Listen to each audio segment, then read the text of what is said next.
अस्सलाम वालेकुम doctor पोज़े vlog में खुश आमदीद।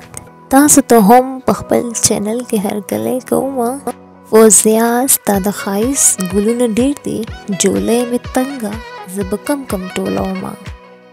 बस थोड़ी सी शेर व शायरी आपको एंटरटेन करने के लिए इंशाल्लाह आज फिर एक नए टॉपिक पे बात करेंगे, लेकिन आगे बढ़ने से पहले हमारे चैनल को ज़रूर सब्सक्राइब करें।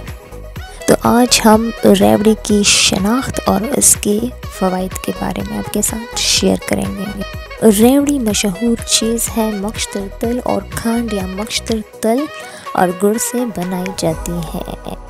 इसे छोटे बड़े सब बहुत शौक़ से खाते हैं और किसी भी वक्त इसको आप खा सकते हैं। मिजाज से शक्कर की रेवड़ी मोतदिल है। ये जवानों और उम्र रसीदा लोगों और बूढ़ों को मुवाफिक है। ये गर्म खांसी को दूर करती है। शक्कर की रेवड़ी गर्म और सर्द मिजाज वालों को मुवाफिक है। गुड़ की रेवड़ी ज़्यादा गर्म है, गर्म मिजाज वालों को नुकसान पहुंचाती है, सर्द मिजाज वालों और बूढ़ों को मुफीद है। ये बलगम को भी दूर करती है। ग़िज़ाइयत इसमें काफ़ी है, लेकिन सकील है और मैदे को ढीला करती है और पेशाब ज़्यादा आने को रोकती है, मसाने को क़ुव्वत देती है। सर्दी के सबब पेशाब बार बार और कतरा कतरा आता हो तो उससे फ़ायदा करती है। बदन को फरबा यानी मोटा और कवी करती है। ये हाजमा बेहतर होता है, इससे प्रोटीन का ज़रिया है। कुत्ते मुदाफ़ियत बढ़ती है, कोलेस्ट्रॉल कम करता है, हड्डियाँ मजबूत होती हैं, वज़न में कमी आती है, ब्लड प्रेशर कंट्रोल करता है, मेटाबॉलिज्म को फ़रोग़ मिलता है। इसके ऊपर लगे हुए वाइट तिल यानी सफ़ेद तिल सांस की तकलीफ़ में फ़ायदा पहुंचाते हैं। इसके इस्तेमाल से फेफड़ों में जमाशुदा बलगम खारिज होता है। तलों को पानी के साथ पीस कर मक्खन के हमरा इस्तेमाल करने से खून या बवासीर की तकलीफ़ में फ़ायदा होता है। क़िल्लत दम यानी खून की कमी की सूरत में भी तलों का बनाना हुआ इस्तेमाल बहुत फ़ायदा करता है।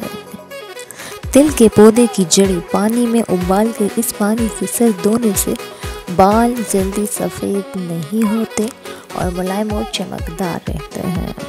रेवड़ी के ऊपर लगे हुए तिल जो है वो मिजाज से गर्म है। तिल विटामिन बी का खजाना है।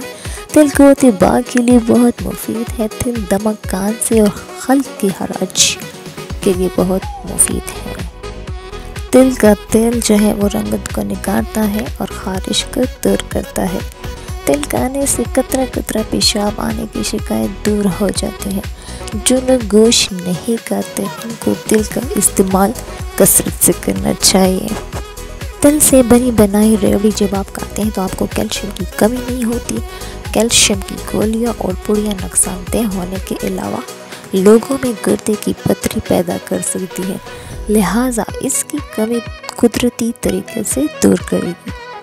बस रेवड़ी तो बहुत ही लजीज सौगात है, चाहे ये शक्कर की हो, गुड़ की हो, काश की हो या तिल की बनी बनाई रेवड़ी हो। इसे तो आप ऐसे भी खा सकते हैं, कावे के साथ भी खा सकते हैं। इसे पर्स में रख के भी आप लोग जहां आप आउटिंग के लिए जाए रास्ते में भी खा सकते हैं। जहां भी आप जाए तो इससे आप मज़ा ले सकते हैं। कुछ चीज़ें तो हमें आंखों से प्यारी लगती हैं, लेकिन ये दिल की पसंद है। कहते हैं तुम्हारा दिल समंदर की मानिंद वसी है, जाओ ख़ुद को इस पोशीदा वसतों में तलाश करो। अच्छा, नेक्स्ट व्लॉग तक हमारे साथ साथ रहिएगा और चैनल को सब्सक्राइब कीजिएगा। अल्लाह निगहबान।